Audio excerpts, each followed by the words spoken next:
So Jesus gives them a list of their first works that Jesus said he was pleased with them for what they were doing and what they were known for, right? And then he says, but this I have against you. He says that you've deserted your first love, right? Therefore, remember how far you have fallen, okay? Return, repent, and perform your first works again. Now I know people was arguing, you feel me, not too long ago about whether or not you can repent repeatedly.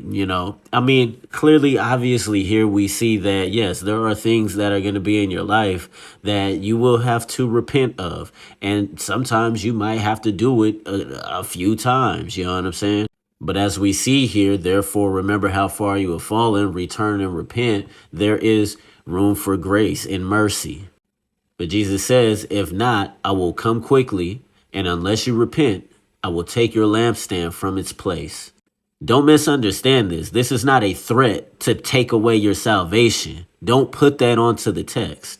What does the lampstand represent? The church, right? So if Jesus is saying, unless you repent, I will take your lampstand from its place, what would that imply?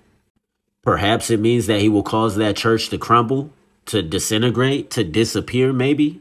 I mean, think about it.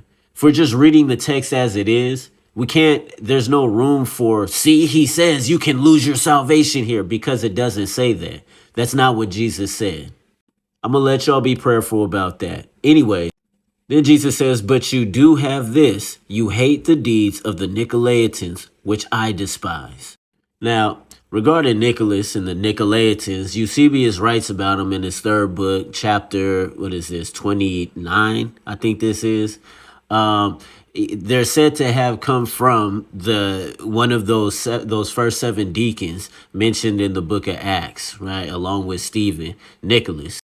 And he also notes that Clement of Alexandria, in his third book of his Stramata, he relates the following things concerning him. Nicholas' story is crazy, man. We ain't gonna get into it here, but basically this is what his heretical followers did. They imitating blindly and foolishly that which was done, and said, commit fornication without shame. The story is crazy, y'all. And we're gonna be told exactly what their teachings were. Anyways, Jesus says, you who have ears to hear, listen to what the Spirit speaks to the churches.